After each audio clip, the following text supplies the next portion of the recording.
So, ayan na mga kalakad. Ito ang muna ang labas muna tayo sandali sa church building. At dito tayo sa labas ng mga tao dito nakakopya. Ito mga kalakad. Ayan, nakaupo sila. Mangilan-ilan ito dito. Ito na, balik tayo dahil ito lang ang mga tao rito. Ito na. Will not pass muster with the biblical requirements. No? Alam nyo, may mga panahon, tinatawag tayo ng Diyos na i-examine natin yung ating mga sarili. Makinig tayo at tingin muna tayo ng mga tracks. Samantalang, by sober self-assessment or examination sa mga nabanggit sa 1 Timothy 3, we fail when it comes to being apt to teach. Huwag nating isipin, huwag tayo mag-conclude na may naramdaman tayo pero bagsak tayo dun sa lahat na requirement, tinawag tayo para maging pastor. When you know by honest self-assessment that your abilities and character will not pass, it is a misguided call. It is not a true call. Halimbawa, sinasabi mo na meron kang calling para maging pastor, pero ikaw ay isang tao na people cannot get along with you sa church. And you cannot get along with people. And then, you are often misunderstood with what you are saying. You are at the center of controversies or conflicts that take place in the church. People stumble at your ways. You have a very worldly lifestyle. Your children are very undisciplined and rebellious. You are struggling with pornography and internet use. Mga kapatid, how can you say you're being called? How can you say you're being called when the characteristics go against a call? You cannot say you're being called because you will not pass the requirements, the stringent and holy requirements which God has set in His Word. Now, hindi naman natin sinasabi na kailangan maging angel tayo para maging pastor. Wala nang perfectong tao Makasalanan tayo lahat, kahit na mga pastor, makasalanan din yan.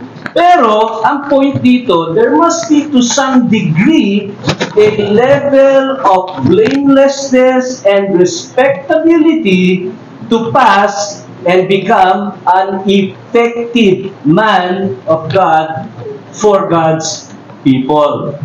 So, yan ang letter A. Letter B naman, it is carnal and misguided when it comes from wrong ideas of the Christian ministry. Mali yung pagka-perceive niya kung ano yung pagiging pastor. Baka may mga tao na iniisip nila na yung pastor, maraming pera dyan.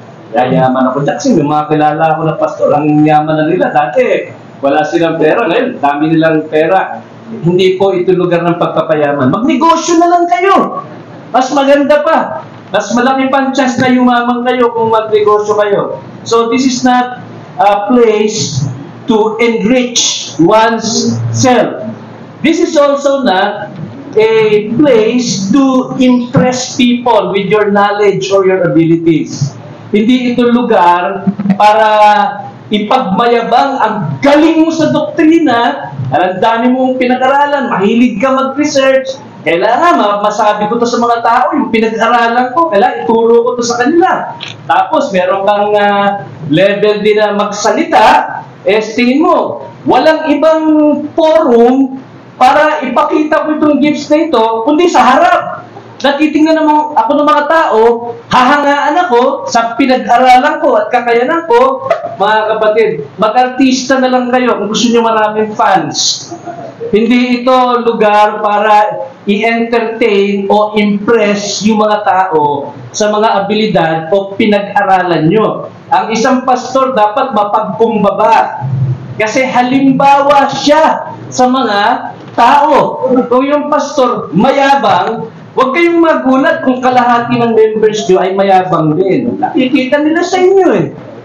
It's also not a fulfillment. The ministry is not a fulfillment of personal or other people's ambitions. Hindi ito trabaho, mga kapatid. This is not a vocation that is similar to being a lawyer, an engineer, a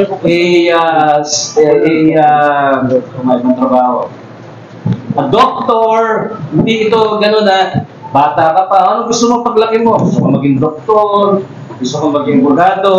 Sasabihin ng isa, gusto ko maging pastor. Bata pa lang, ambisyon. Hindi po ito papasok sa kategoryang yun eh, na mga ambisyon na gusto mo na gawin. O di kaya, alam niyo naman sa Pilipinas eh, maraming pamilya, lalo na sa mga probinsya, no, sinasabi nila, yung mga anak ko, okay naman ang mga anak ko, pero kailangan may isa akong anak na pare. Kasi religyoso kami pamilya eh. O kung hindi naman pare, dapat may anak akong pastor. Ito si Bunso, ang bait nito eh. Kailangan maging pastor ito paglaki. So may ambisyon yung mga magulang, kaya bine-brainwash nila yung kanilang anak para paglaki ng anak nila, maging pastor. Pero wala namang interest yung anak nila maging pastor. Kaya lang, yun ang ambisyon ng magulang eh. Para sa kanila eh. Para sa kanya na siya ay maging pastor. So, we are not talking here about carnal ambition. No? A holy desire, a holy burden is not a carnal ambition. Don't confuse the two. And there are also views, mga kapatid, that think that because you studied in a Bible school and you received a diploma, then by force of necessity, you have to become a pastor. Because that's next. Nag-graduate ka na ng Bible school, mataas ang grade mo, ay di automatic, kailangan maging pastor ako. Sa Bible school ako nag-aaral. Hindi po automatic. Saka maraming nag-graduate sa Bible school na magaling sa doktrina na hindi naman effective para maging pastor kasi he doesn't have what it takes to become a pastor. So, to be a pastor is not a promotion of Bible school education. You can be a pastor without even studying in a seminary. Okay? So, it is not automatic. And then, there are people who mistake providence in their lives. They have a wrong reading of providence. May nagkwento na isang preacher na meron daw isang lalaki na naglalakad siya, magsasaka siya eh. Isang lalaki naglalakad siya sa kanyang sakahan. Pagkatapos, napatingin siya sa ulap. Nakita niya yung ulap na parang may tatlong letra, no? May G, may P, korting P, at korting C na clouds. Sabi niya, kaya ibig sabihin itong GPC? Palagay ko, go preach Christ. Kailangan magpastor ako. Go preach Christ. Paano niya nalaman na go preach Christ na hindi go plant corn yun? Baka ini-encourage lang na magpatuloy siya magtanim ng mais. Pero let me quote again from Spurgeon Brethren galing sa lectures to his students sa seminary nila. Sabi niya, one brother I have encountered, one did I say, I have met 10, 20, 100 brethren who have pleaded that they were sure, quite sure that they were called to the ministry. They were quite certain of it because they had failed in everything else. This is a sort of model story. Ganito daw nangyayari in conversation. Sinabi nito lalaki kay Spurgeon, "Sir, I was put into a lawyer's office, but I never could bear the confinement, and I could not feel at home in studying law. Providence clearly stopped up my road, for I lost my situation." Hindi siya natuloy mag-abogado. O, anong ginawa mo? "Why, sir, I was induced to open a grocer's shop." "And did you prosper?" sabi ni Spurgeon. Well, "I do not think, sir, I was ever meant for trade, and the Lord seemed quite to shut my way up there, for I failed, and I was in great difficulties. And since then, I have done a little in life assurance agency." So, bagsak siya sa law, nalugi yung kanya negosyo, nag-insurance siya. "And tried to get up a school besides selling tea," tinda ng tsaa. "But my path is hedged up, and something within me makes me feel that I ought to be a minister. And my answer," sabi ni Spurgeon, "generally is, yes, I see. You have failed in everything else, and therefore you think the Lord has especially endowed you for His service. But I fear you have forgotten that the ministry needs the very best of men, not those who cannot do anything else. A man who would succeed as a preacher would probably do right well as a grocer, a lawyer, or anything else. A really valuable minister would have excelled at anything. There is scarcely anything impossible to a man who can keep a congregation together for years and be the means of edifying them for hundreds of consecutive Sabbaths. Jesus Christ deserves the best men to preach His cross and not the empty-headed." I think those are wise words from Spurgeon. Hindi ba iniisip nila, mukhang hindi sila matanggap sa kung ano-ano trabaho na play nila, mukhang tinatawag ako maging pastor. Bagsak ako sa lahat eh. Mga kapatid, Jesus Christ deserves the best men, not the worst.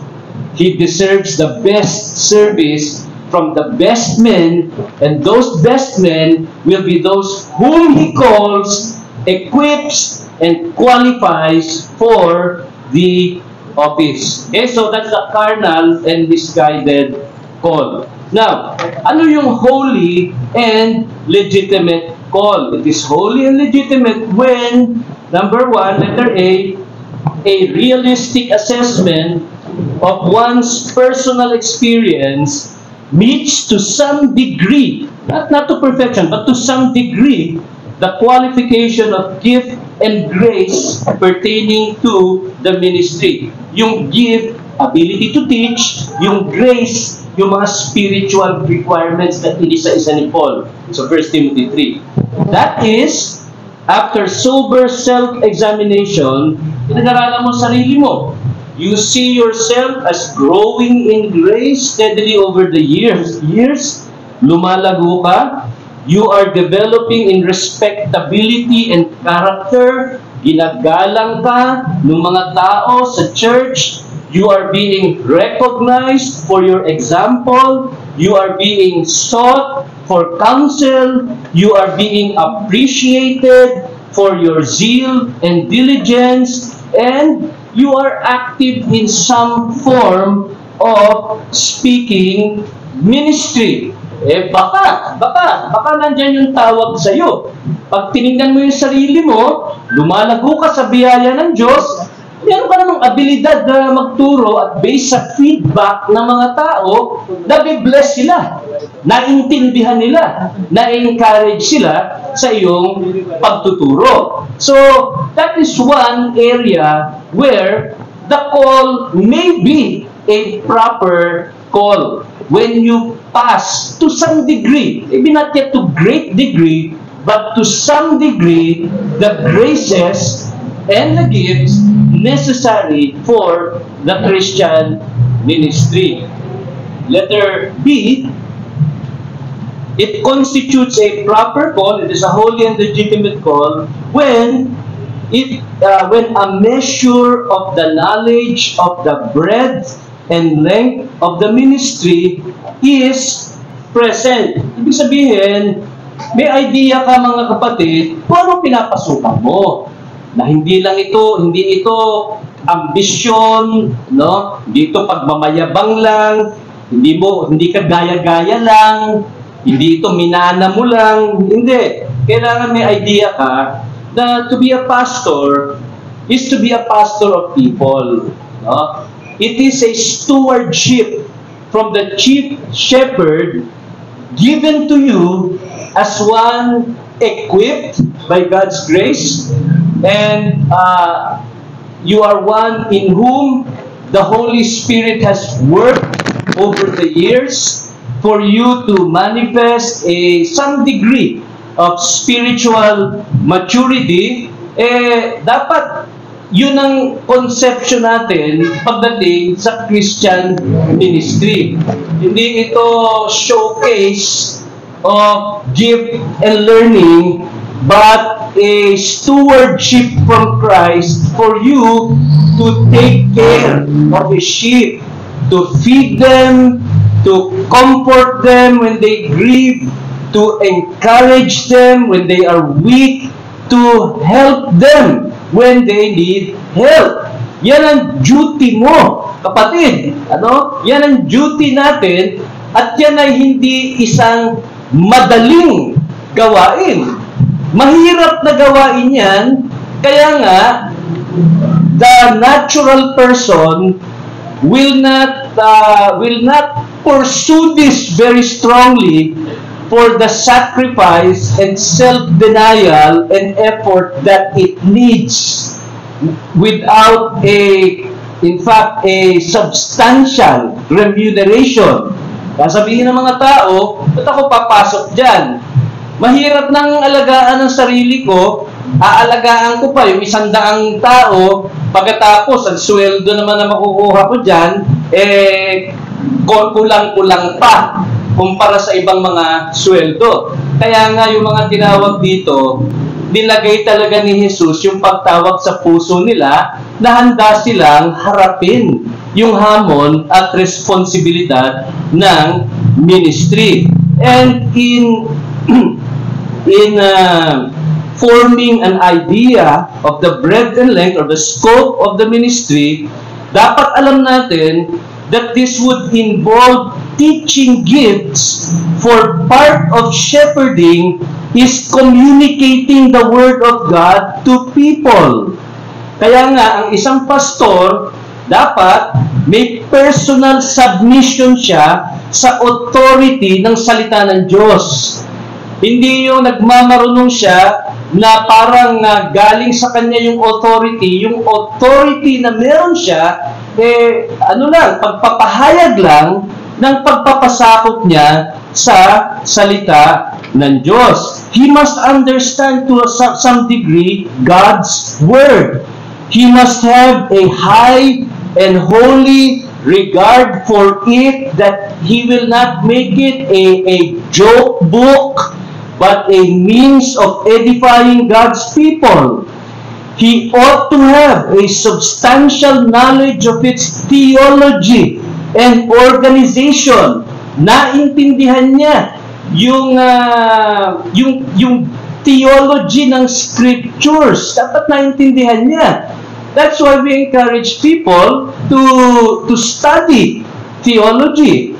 And kung nasa Bible school tayo, at pagkatapos puro zero ang score natin, puro bagsak yung exam natin, na nagpapakita, hindi natin naintindihan talaga how the Bible knits itself together in one whole, we don't understand theology, anong tuturo nyo sa mga tao? Hindi nyo nga naintindihan Paano nyo i-express yung bagay na hindi nyo naintindihan? Katulad ng isang nakausap ni Spurgeon. Sabi ng preacher sa kanya na humihingi ng counsel, sabi niya, Pastor, alam nyo, nag-preach na ako ng 1 oras, pagkatapos, yung mga tao, hindi naintindihan yung pinreach ko. 1 oras na ako nag-preach, hindi pa rin nila naintindihan. sabi ni Spurgeon, alam mo, you preach for 1 hour. But you preached for 1 hour, getting it out of your heart. You preach for 1 hour, getting it into their minds. Kasi hirap na hirap kang i-explain yung sarili mo sa isang bagay dahil hindi mo naintindihan. Mahirap mag-explain ng isang bagay, hindi natin naintindihan, hindi tayo kumbinsido, paano mo i-expect papasok sa puso ng mga tao yun? Mismong ikaw, hindi mo ma-express ang sarili mo ng malinaw, paano lilinaw bigla yun sa isip at puso ng mga tao? So, there must be substantial knowledge of theology and organization and the ability to communicate it effectively without torturing the minds of the people and wasting their time. So, dapat meron tayong idea na yung ministry, we need to be effective speakers. Or else we will just be wasting the time of people, and time is precious. You cannot take that back. And then, sabi pala dito, sa quote ni Spurgeon again, well, skip ko na lang for the sake of time, itong third quote ko. Ano ba yung basa na, tapos na ba yun? Ha? Timer ba yun? Timer yun? Ha? Ibang calling yun. Kala ko pinapatigil na ako eh. May alarm eh. Okay, maikli na lang naman to. Hindi na to mahaba. Dapat may idea tayo na it also involves godly character. Thus, brethren, pag magpapastor tayo, we should be those who are near to God, cultivate closeness to God, devotion to God. We must have a heart for God.